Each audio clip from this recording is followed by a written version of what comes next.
오늘은 한 세 사람이라는 그런 성경 말씀에 있는 그 단어를 가지고 함께 말씀을 좀 나누고 싶습니다.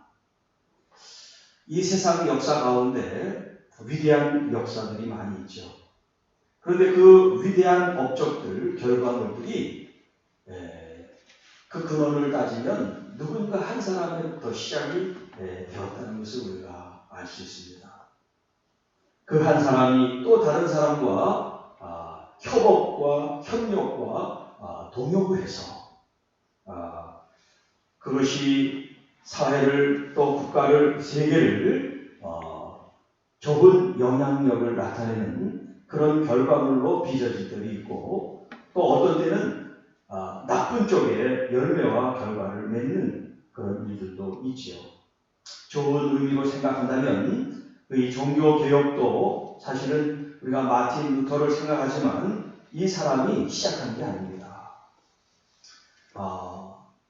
그 전에 종교개혁을 이름으로 시작한 건 아니지만 불의에 저항하고 또 하나님의 말씀을 세우고자 하는 그런 사람들이 누군가가 이름 없이 시작한 사람들이 분명히 있었습니다. 그 사람들이 이제 학자라든가 또 교육자들과 성직자들 이런 사람들에게 불을 붙인 거죠. 그래서 이제 실질적인 종교개혁하면 마틴 루터를 생각합니다만 누군가의 불씨를 받아서 마틴 루터가 이제 종교개혁의 횃불을 들었다고 할 수가 있겠지요. 이렇게 좋은 누군가의 시작점이 아름다운 열매를 갖게 한 결과도 있지만 그렇지 않은 경우도 또 많이 있지요.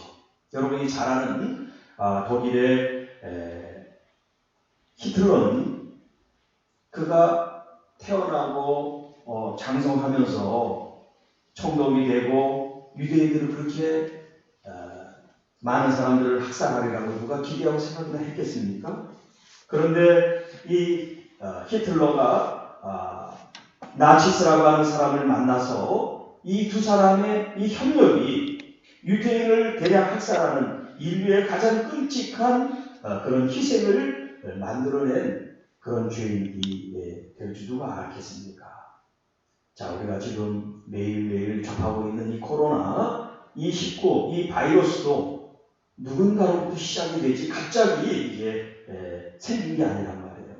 그 당사자는 모를지 모르겠습니다만 누군가로부터 이게 중국 우한에부터 시작된 것이 지금 유럽 전 세계로 확산이 되고 있지 않습니까? 지금 이 전 세계에서 확진자가 64만 5천 명 정도가 확진됐대요. 오늘 아침 새벽 3시에 제가 보고 인용을 하는 겁니다. 전 세계적으로 사망한 사람은 29,971명이고요. 우리 한국 같은 경우는 지금 오늘 아침 8시 20분까지 제가 확인한 걸로 보면 확진자가 9,478명, 사망자가 152명에 이릅니다. 누구 한 사람의 시작으로 말미암아 그냥 그 지역에 있는 사람으로 끝나는 것이 아니라 이것이 대륙을 넘어서 전 세계로 퍼지는 그런 일들이 생기게 됐다는 거죠. 누군가 한 사람, 그 한 사람의 실수와 잘못과 오염시키는 그 일로 말미암아 지금 국가 시스템이 지금 마비가 되고 있고 학교는 말할 것 없이 공공시설 또 공장이나 상점 또 교회까지도 지금 일상에서 멈춰버리는 그런 초유의 사건이 지금 벌어지고 있습니다. 우리 교회도 지금 인터넷으로 예배를 드린다면은 어떻게 이것을 생각을 상상을 했겠어요. 인터넷으로 교회들이 예배를 드린다. 그런데 지금 그 일들이 벌어지고 있다고 하는 것입니다. 또 이 코로나19 말고 또 뉴스를 지금 장식하고 있는 또 하나의 사건이 발생했죠. 여러분이 잘 아는 텔레그램에서의 그 박사방인가 하는 것입니다. 텔레그램이랑 가끔 이제 뉴스에 나옵니다만 관심 없이 봤는데 이런 사건이 있어서 제가 한번 찾아봐서 텔레그램이 뭔가 그랬더니 우리 카톡 같은 메신저예요. 메신저 카톡 같은. 그런데 이제 이 텔레그램은 러시아 사람 파렐 두로프라고 하는 사람이 처음 이제 만든 거예요. 러시아에서 이제 시작을 했죠. 근데 이제 러시아 정부에서 그 사용자 정보 제공을 요청하니까 이 사람이 그걸 거절하고 독일로 갔습니다. 그래서 독일이 이제 이권이 강하니까 거기서 이 텔레그램을 만들어가지고 메신저를 이제 개발해서 확장을 시킨 거예요. 자, 그런데 얼마 되지 않았습니다만은 이 텔레그램이 이제 보통 사람들은 잘 모르지만 여기 이제 좀 관심 있는 사람들한테는 이게 왜 폭발적인 인기를 끌느냐면 보안성이에요. 보안성. 우리 이제 얼마 전에도 막 이제 문제가 생기면 카톡을 검열을 해야 된다 이제 그런 얘기도 많이 있잖아요. 그러니까 뭐 그렇지 않은 평범한 사람은 괜찮지만 비밀스러운 일들이 이제 카톡이나 메신저에 남은 근거가 나중에 경찰이나 이런 쪽에서 확인할 수 있는 근거가 된다는 거예요. 그러니까 그런 사람들은 카톡을 안 쓰고 뭘 쓰냐면 텔레그램을 쓴다는 거예요. 텔레그램은 상대방과 대화를 주고받으면 그 사람 이외에는 전부 다 암호화돼서 절대로 풀 수가 없대요.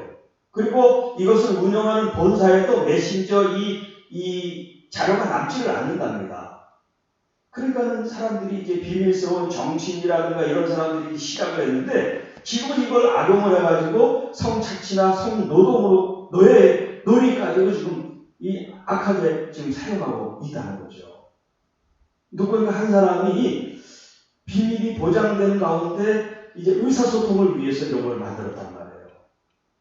예를 들어서 이제 정부가 인권을 탄압하거나 공산주의나 이런 이제 집단일 때 정의롭게 사람들이 의견을 주고받고 할 때 이런 텔레그램을 쓰다는 거예요.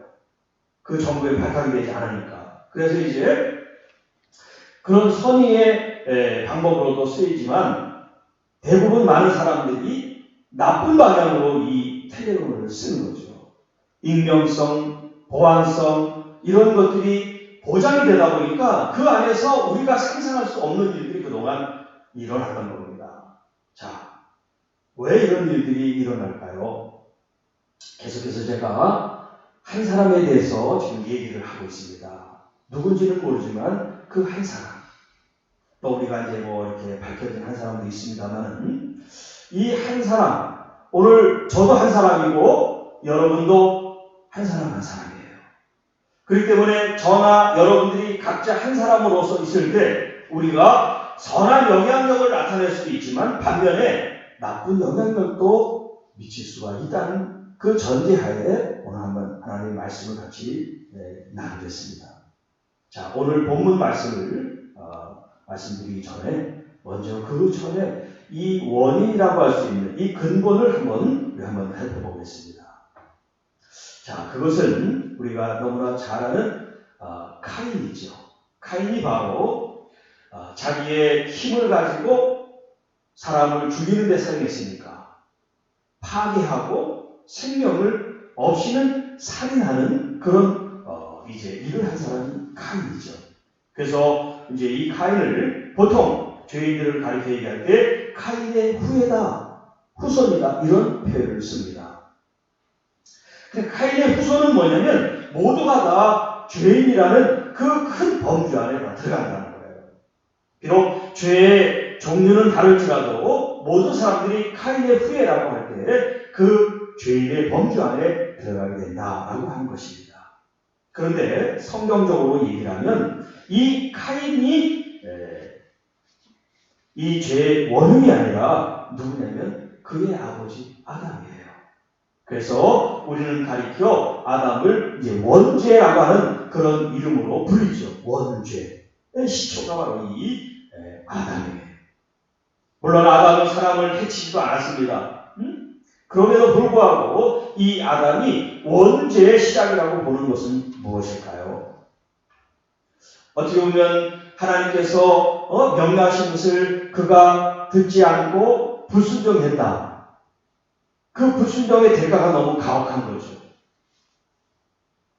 아니면 우리가 지금 사회법에서도 지방법원에서 혹은 고등법원에서 그것도 안 되면 이제 상위기관 대법원에서 그런 3심제 3번에 걸쳐 자기를 변호하고 항변할 수 있는 기회를 주잖아요. 그런데 이 아담의 사건에서는 2번의 여지가 없어요. 근데 딱 한 번으로 끝나버린단 말이죠.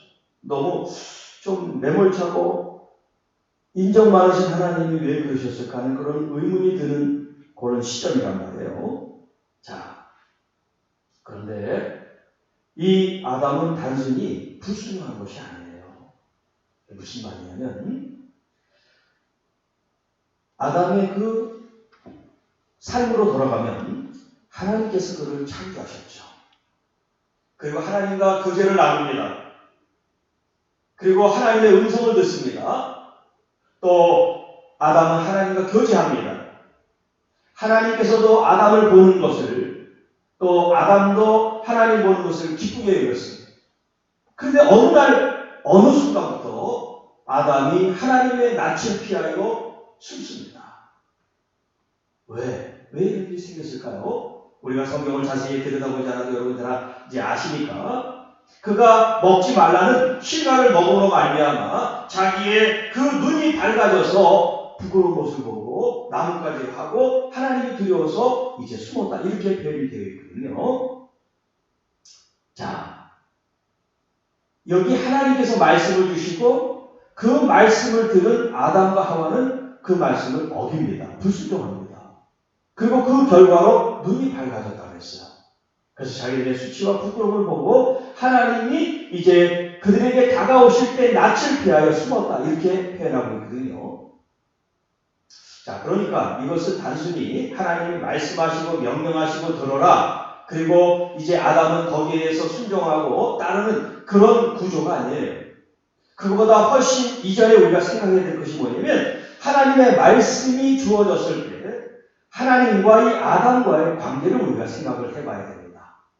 그래서 그것을 먹으면 정령 죽는다. 그렇지만 그들이 먹었지만 죽지 않았습니다. 그 죽음이라는 것은 하나님께서 관계의 단절을 말하는 거예요. 하나님과의 관계를 끊는 것을 말하는데 육체의 죽음으로 생각한 거죠.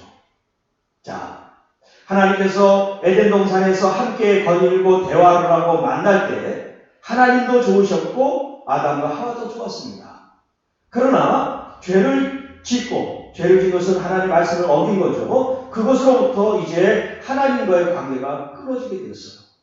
자, 그러면 그걸 먹었다고 해서 하나님과 관계가 끊어진다? 우리가 이렇게 좀 단순하게 생각하면 그럴 수 있습니까? 라고 항변할 수 있습니까? 있습니다. 그건 그거고 또 하나님과 관계는 관계죠. 라고 생각할 수도 있겠죠. 자, 그런데 하나님께서는 그 한 번에 관계를 끊으셨어요. 자, 그만큼 아담과 하와에게 중요한 것은 뭐냐면 하나님의 말씀을 들었느냐 안 들었느냐가 아니에요. 하나님과의 관계예요. 자, 하나님께서 지금 동산을 아름답게 만드시고 거기 나무 실과를 만들고 그리고 가축들이 있어서 친구로 하고 부부가 있게 하는 그런 삶을 하나님과 지금 누리고 있습니다. 그런데 어느 날 갑자기 뱀이 여자에게 찾아와서 하나님처럼 될 수 있다고 유혹을 합니다. 그것이 하와가 들은 게 아니에요. 그 하와가 듣고 자기가 죽지 않았다는 것을 알고 남편에게도 줍니다. 근데 하나만 죽겠어요? 뱀이 얘기한 걸 그대로 전했겠지? 우리가 하나님처럼 됐대. 그러니까 아담은 부인 말을 듣고 사과를 먹은 게 아니에요. 하나님과의 그동안의 관계, 하나님이 그를 보살피고 도우시고 함께했던 그 모든 것들을 이 선악을 알게 하는 실과를 먹는 순간 그거를 깨버리는 것이 되는 거예요. 그냥 불순종이 아니에요. 하나님과 관계를 깨어버리는 게 되는 겁니다. 그렇기 때문에 가인이 우리 모든 죄의 선조가 아니라 진짜 선조는 누구냐면 바로 아담이에요. 그 아담이 하나님과의 관계를 깨고 자기 스스로 살 수 있다고 하나님은 필요 없다고 생각한 그것이 바로 원죄라고 할 수가 있습니다. 자, 사람들은 혼자 있을 때 좋은 일을 할까요? 나쁜 일을 할까요? 물론 사람마다 다 다르겠죠. 우리의 마음이 어떤 마음이냐에 따라서 혼자 있어도 선을 행할 수도 있고 혼자 있을 때 나쁜 생각으로 나쁜 행동을 할 수가 있단 말이에요. 자, 그런데 이 아담 이후로 사람들의 마음속에 있는 것은 뭐냐면 아담 자신도 그런 것처럼 누구의 간섭도 통제도 받고 싶지 않다는 거예요. 하나님처럼 된다는 것은 뭐냐면 내 위에 하나님을 두고 살지 않겠다는 거예요. 내가 곧 하나님이 되겠다는 거죠. 이것이 과거에 이제 계몽주의에서 나온 이 철학적 가치, 핵심 가치가 바로 그겁니다. 더 이상 신의 지배를 받지 않겠다. 신의 통제 아래 사는 존재가 아니라 우리 스스로 우리의 이성을 가지고 우리의 사고, 생각을 가지고 우리의 삶을 우리 스스로 살아가겠다는 것이 바로 계몽주의죠. 지금 현대로 말하면 뉴 에이지라는 것이 있어요. 뉴 에이지즘 그리고 포스트 모더니즘. 이 지금 현재 사람들이 추구하고 있는 그런 사고 기정, 철학적 가치 이런 것들을 이제 포함해서 얘기한다면 그게 뭐냐면 하나님 필요 없다는 거예요. 이제 종교로는 무신론이죠. 하나님 필요 없다는 거예요. 누구도 간섭받고 누구도 통제하는데 그런데 싫다는 거예요. 그래서 텔레댐이 생긴 거죠. 어떻게 보면. 자기 하고 싶은 대로 아무 간섭도 받지 않고 하고 싶다는 그런 마음. 그러니까 이게 뭐냐면 지금 현대인들의 가지고 있는 생각들이라는 거예요. 하나님을 떠나서 하나님 없이도 살 수 있다. 더 나아가 내가 하나님이다 생각하는 이 자체가 뭐냐면 우리 성경적으로 얘기하면 모든 죄의 근원이다 라고 할 수가 있습니다. 이 죄 때문에 인류는 파괴되고 또 각색 질병들이 점점 창궐하게 되고 또 욕망과 욕심 때문에 나라와 나라 사이에 전쟁이 일어나는 이런 양육강식의 적자 생존 방식이 지금 현대 우리가 살아가는 방식이에요. 뭐 자유민주주의 해도 엄밀하게 따지면 지금 그 틀 안에서 그런 삶의 스타일 속에서 지금 우리가 아름답게 보여서 꾸며서 그렇지 내면으로 들어가면 그 삶을 지금 우리가 살아가고 있다고 할 수가 있습니다. 그러니까 결론적으로 얘기를 하면 아담의 후손으로 우리가 이 땅에 지금 살아갈 때는요, 우리가 모두 다 죄인일 뿐만 아니라 아담의 후손으로 살아가는 그 자체는 더 이상 희망이 없다는 걸 의미합니다. 아담의 후손으로 우리가 살아갈 때 이 땅에서 더 많은 파괴를 일삼고 할 수만 있으면 남을 등쳐먹고 착취하고 이용하고 갈취하고 이런 악의 순환이 이 땅에 존재할 뿐이라고 하는 것입니다. 자, 그러면 절망적이고 희망이 없는 이 세대를 향해서 성경은 뭐라고 말씀하실까요? 로마서 5장 17절 이하 19절까지 있는 말씀을 제가 한번 인용하겠습니다. 한 사람의 범죄로 말미암아 사망이 그 한 사람을 통하여 왕노릇하였으니 더욱 은혜와 의의 선물로 넘치게 받는 자들은 한 분 예수 그리스도를 통하여 생명 안에서 왕노릇하리로다. 그런즉 한 범죄로 많은 사람이 정죄에 이른 것 같이 한 의로운 행위로 말미암아 많은 사람이 의롭다 하심을 받아 생명에 이르렀느니라. 한 사람이 순종하지 아니함으로 많은 사람이 죄인 된 것 같이 한 사람이 순종함으로 많은 사람이 의인이 되리라. 자, 지금 이 로마서에 있는 말씀을 간단하게 풀이하면 한 사람의 범죄는 누구냐면 바로 아담을 얘기합니다. 그 한 사람이 하나님을 떠나서 자기가 하나님처럼 되고 싶은 그 욕망의 결과가 뭐냐면 이 땅에 육신의 사망이 아니라 육신의 사망을 포함한 영원한 사망, 그 사망이 한 사람을 통해서 아담을 통해서 이 땅에 왕노릇한다. 그러니까 사람들이 점점 어둠 속에 갇히게 되고 점점 욕망과 탐욕 속에 살아갈 수밖에 없는 것은 이게 전부 다 아담의 범죄로 말미암아 시작했다. 성경이 이렇게 얘기하고 있습니다. 18절에는요. 한 범죄로 많은 사람이 정죄에 이르게 되었다. 죄가 있다는 그 얘기가 정죄죠. 그리고 19절에는 한 사람이 순종하지 아니함으로 많은 사람이 죄인이 되었다. 이렇게 표현하고 있습니다. 이게 지금 다 같은 의미인데 지금 다르게 표현하고 있습니다. 자, 이런 말씀에 대해서 이제 거기를 서로 대비하고 대꾸하는 말씀이 있어요.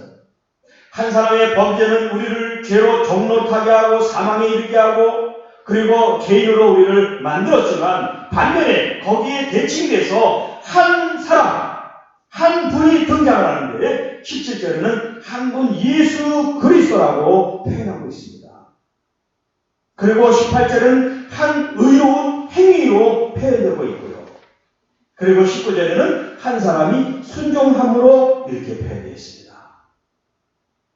그러니까 한 사람 아담과 한 사람 예수 그리스도가 지금 등장을 하고 있어요. 그래서 예수님이 계시지 않은 이 세상에는 오직 한 사람 아담의 후손입니다.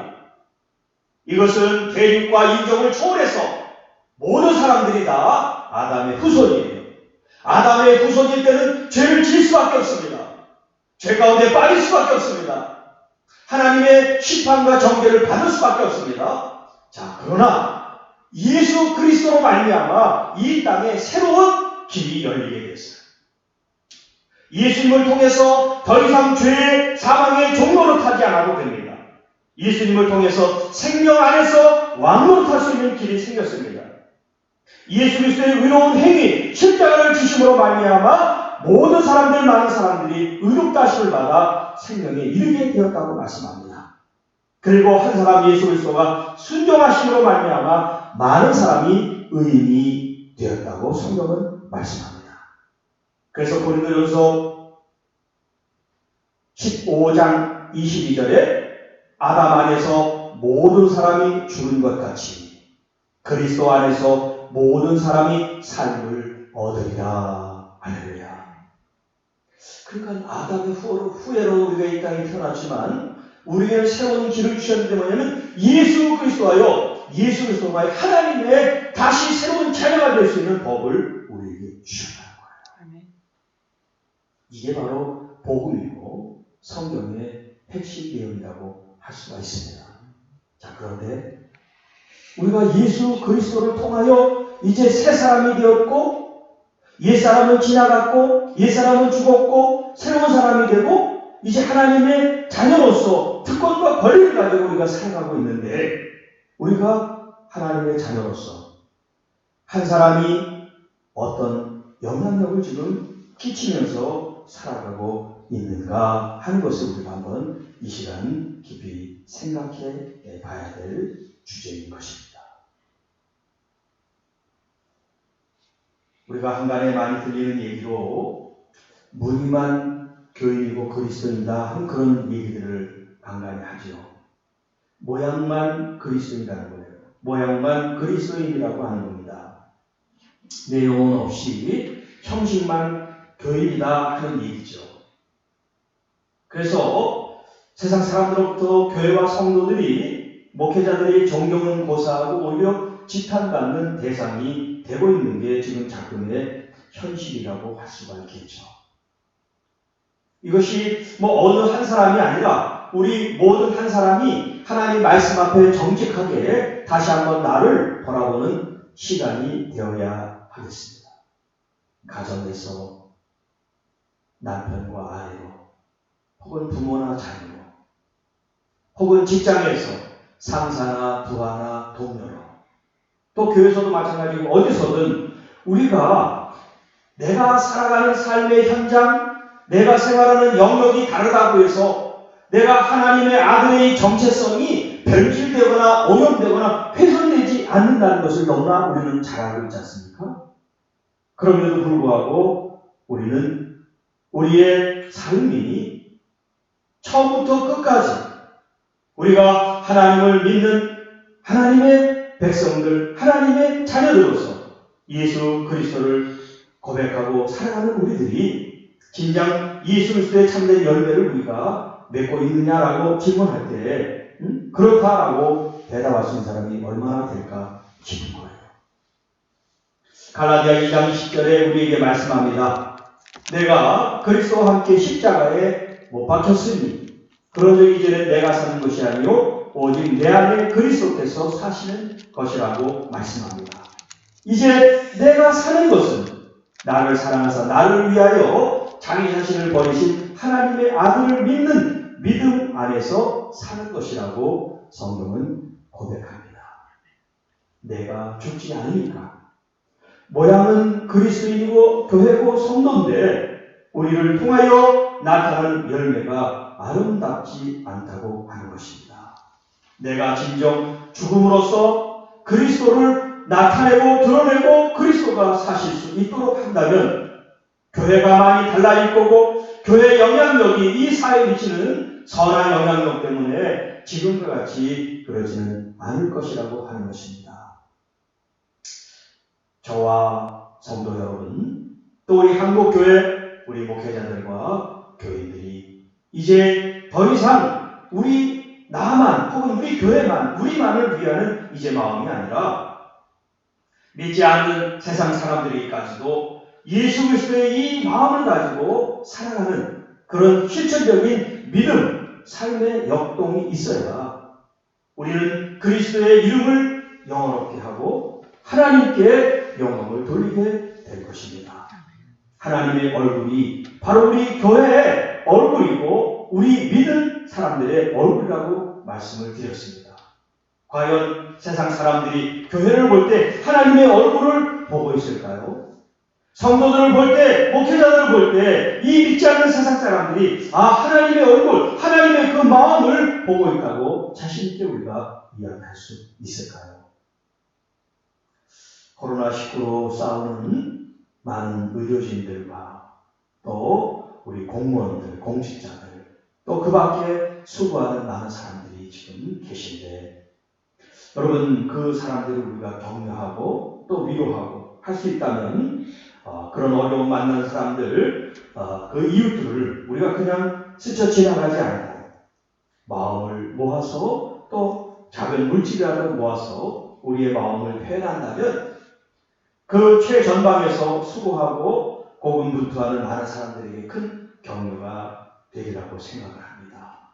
그래서 십시일반 그런 마음들을 서로 모아서 교회 같이 해도 되고 여러분 개인적으로 그런 사회모금 기관을 통해서 하실 수 있고요. 꼭 물질이 아니더라도 우리가 할 수 있다면 물론 코로나 있는 그 지역에 우리가 가지는 못하지만 할 수 있는 그런 자원봉사 이런 일들이 우리가 찾으면서 할 수 있는 일이 있다고 하면 내 몸과 마음과 정성이 같이 우리 이웃들을 돌보는 그런 그리스도의 참된 빛으로 소금으로서의 역할과 기능과 사명을 감당해 나가는 그런 성도 여러분들이 되시기를 축복합니다. 아멘. 말씀을 준비하면서 제가 욥의 생각이 떠올랐어요. 욥기서 1장 이제 보면은 하나님의 그 모임 가운데 사단이 들어와서 하나님과 대화하는 장면이 나옵니다.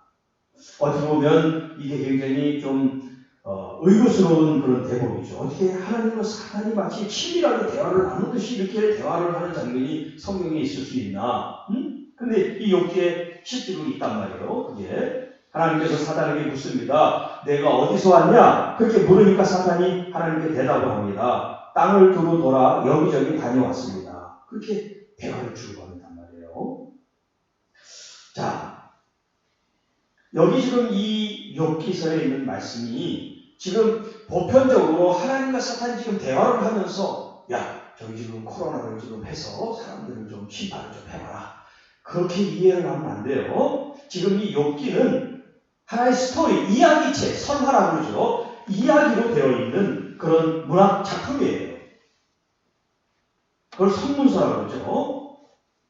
그러니까 지금 여기 있는 이 욥기 1장 하나님과 사단의 이 대화가 실제라고 보다는 하나의 이야기체로 지금 되어 있다는 거예요. 그래서 그런 오해를 하지 말고 중요한 것은 뭐냐면 이 메시지, 하나님과 사탄이 대화를 해서 다 친밀하고 하나님이 막 이 땅에 그런 허락을 해가지고 사람이 죽고 재산이 풍지박산이 나는 것들이 이게 우리의 일상인가 보다 그렇게 생각을 하면 안 된다는 전제를 제가 먼저 드립니다. 자, 여기서 주고자 하는 메시지를 우리가 바르게 알아야 돼요. 자, 여기서 핵심 메시지가 뭐예요? 여호와께서 사탄에게 이르시되 너는 내 종 욥을 주의하여 보았느냐라고 묻습니다. 그와 같이 온전하고 정직하여 하나님을 경외하며 악에서 떠난 자는 세상에 없다라고 하나님께서 욥을 자랑하고 축켜 세우는 거예요. 그렇더니 이 사탄이 하나님께 뭐라고 대답을 하냐면 욥이 어찌 까닭없이 하나님을 경외하고 잘 섬기겠습니까? 그런 얘기예요. 그러니까 하나님께서 복을 주시고 하나님이 도와주시고 함께 하시니까 잘 믿는 척하는 거지 그가 곤경에 처하고 어려움을 만나면 그 신앙 떠날 겁니다. 지금 그 얘기를 하는 거예요. 자, 그랬을 때 하나님께서 뭐라고 말씀하냐면 그러면 그의 소유물은 다 너의 손에 맡기지만 그 몸은 손대지 말아라. 그렇게 이제 조건도 허락을 하십니다. 그래서 이제 사단이 하나님께 물러가서 이제 그 재산이나 자녀들이나 다 그 이제 심판을 받는 그 이야기가 등장하죠. 자, 제가 이 말씀에서 이제 생각되어진 부분이 뭐냐? 제가 얘기한 걸 오해하지 마시고 들으시기 바라요. 이 코로나19라는 이것이 하나님과 사탄과 대화를 해서 지금 있다는 그런 얘기가 아니에요. 이 메시지만을 제가 생각해서 한번 적용을 해보는 겁니다. 자, 사단이 하나님께 질문을 합니다. 이건 제 생각에서 말하는 겁니다. 이 땅의 그리스도인이 정말 하나님을 잘 믿는다고 생각하십니까? 하나님께서 이 땅에 참 교회들이 나를 잘 믿고 따른다라고 하니까 이 사단이 지금 그런 반문을 하는 거예요. 하나님께서 복을 주시고 편안을 주시니까 그들이 잘 믿지 핍박이 있고 박해가 있고 환난이 있고 질병이 있고 고통이 따른다면 그들이 잘 믿고 예배할까요? 제가 이제 사단의 생각을 빌어서 이제 질문하는 거예요. 자, 이런 이야기를 오늘 우리에게 적용을 시킬 때 말이죠. 우리 각자 이 질문에 어떻게 대답을 할까 하는 것입니다. 지금은 물론 코로나 바이러스 때문에 우리가 같이 이렇게 모이는 것 자체가 서로 전염을 시키는 위험성이 있기 때문에 사회적 거리를 두는 하나의 방식 때문에 지금 모여서 예배드리는 것이 지금 흩어지는 교회, 마치 가정에서 예배드리는 걸로 됐지만 이런 일이 아니라 이 정권이 모슬렘이나 다른 종교에 의해서 집회, 종교 자유가 없다. 그리고서 예배를 박해한다 할 때 또 저 북녘 땅에 있는 저 공산주의 체제가 기독교를 박해하는 그런 체제에 있을 때 우리들 자신이 지금 현재 내 믿음과 내 하나님을 바라보는 이 마음 자세에서 흔들림 없이 그래도 나는 하나님을 예배하고 하나님을 경외하고 하나님을 존중하고 나는 믿습니다. 그런 각오가 아니라 그런 삶으로 변함 없이 주님을 믿고 따를 수 있는 그런 믿음이 돼야 된다는 의미에서 오늘 이 말씀을 드리는 것입니다. 여러분, 우리가 지금 예배 장소 한 곳에 모여 예배드리지 않는 이것이 불편함이 있고 또 함께 드려서 예배를 드려야 되는데 우리가 뿔뿔이 흩어져서 예배를 드리지 못하는 이 마음이 하나님께 정말 얼마나 죄스럽고 한 그런 표현들을 우리가 다 말할 수가 없죠. 말할 수가 없는데 그보다 더 중요한 것은 뭐냐면 우리가 어떤 환경, 어떤 어려움, 내가 예기치 못했던 불행이 닥칠지라도 내 믿음이 변하지 않고 하나님을 끝까지 사랑하고 믿을 수 있는 그런 마음과 자세와 각오를 가지고 계속해서 지속해서 주님을 예배하고 주님을 찬양하고 경배할 수 있는 이 땅에 하나님의 그리스도인들, 하나님의 자녀들 특권과 그 권위를 축복받는 데 쓰는 것이 아니라 하나님께 나의 삶을 온전히 드리는데 그러한 나의 특권과 권위를 사용할 수 있는 그리스도인들이 이 땅에 있어야 된다는 말씀입니다. 자, 그 힘이 어디로부터 올까요?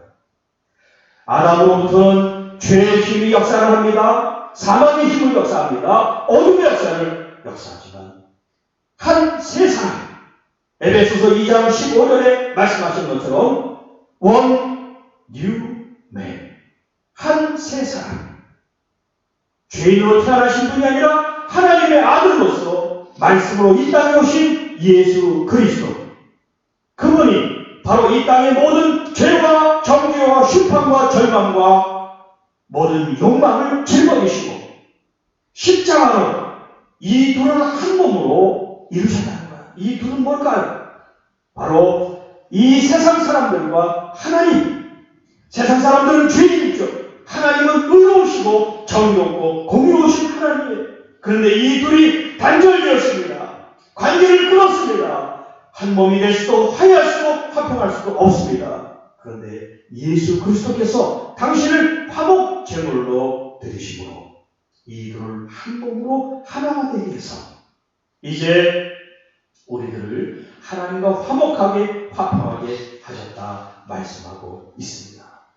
그래서 우리는 이제 그리스도 안에서 화평과 평안과 샬롬을 우리 속에 간직한 자로서 예수님이 주신 이 평강, 예수님이 주신 이 샬롬이 지금 염려와 근심과 걱정 속에 있는 이 사람들 이웃들에게 우리가 나아가서 우리 주께서 주신 이 평안을 전하고 주께서 주신 이 기쁨과 감사를 전할 수 있는 저와 여러분들이 되어야 할 것입니다. 오늘 본문 18절, 이는 그로 말미암아 우리들이 한 성령 안에서 하나님께 나아감을 얻게 하려 하십니다. 더 이상 하나님을 피하고 숨을 필요가 없습니다. 더 이상 하나님을 외면하고 하나님 처음 되려고 할 필요가 없습니다. 이미 하나님께서는 우리에게 모든 것을 허락해 주셨기 때문입니다. 하나님은 신이시고 우리는 피조물이니까. 하나님은 전능하시고 우리는 무능하니까. 그런 한계로 하나님이 우리를 바라보시는 것이 아니라 하나님께서 예수님을 하나님의 아들로 취하신 것처럼 오늘 하나님이 있는 우리 한 사람 한 사람들로 하나님께서는 당신의 아들로 삼으셔서 예수 그리스도에게 주신 모든 기업과 상속을 예수 그리스도를 믿는 여러분들에게도 각자 한 사람 한 사람들에게 그 상속과 기업을 허락해 주셨다는 것입니다. 그러니까 하나님처럼 하나님 없이 하나님 필요 없이 살아갈 필요가 없이 이제 하나님 안에서 하나님 주신 것들을 누리면서 그것을 누리면서 그것을 통치하면서 살아갈 수 있는 그런 왕노를 할 수 있는 새 길이 우리에게 주어졌다는 거예요. 예수 그리스도 안에서 예수 그리스도가 바로 우리의 길이요 진리요 생명이 되시다고 말씀합니다. 예수님을 떠나서는 우리가 아무것도 할 수 없을 뿐만 아니라 할 수 없다는 겁니다. 그것이 요한복음 15장에 나오죠. 우리는 마치 가지처럼 주님께 붙어있지 않으면 아무 쓸모가 없다는 거예요. 이 땅에서 우리가 아무리 훌륭한 일을 아무리 훌륭한 업적을 나타내는 결과물이 있을지라도 그리스도와 함께 한 것이 아니면 아무 소용이 없다는 거예요. 여러분, 예수 그리스도 그분이 우리 안에 계심을 믿습니다. 그분이 이 세상을 이겼습니다. 승리했습니다. 코로나19 그보다 더한 질병도 더 큰 위험도 예수 그리스도는 여러분 모든 것 안에 승리를 우리에게 허락해 주실 줄 믿습니다. 믿음을 가지고 이 어려움, 이 환경 여건들을 피하지 말고 도망치지 말고 또 이 기회에 예배드리지 않으니까 신나게 내 마음대로 좀 살아보자 그런 회의한 마음이 아니라 우리는 더 하나님께 가까이 예수 그리스도께 가까이 그래서 내 자신이 아닌 내 안에 사시는 주님이 우리 가정에서 남편의 역할로 아내 역할로 부모의 역할로 자녀의 역할로 나타나고요. 교회에서는 교회대로 일터에서는 일터대로 하나님께서 우리에게 주신 이 귀한 사명을 믿음으로 잘 열매 맺는 여러분들이 되시기를 주님의 이름으로 축복합니다.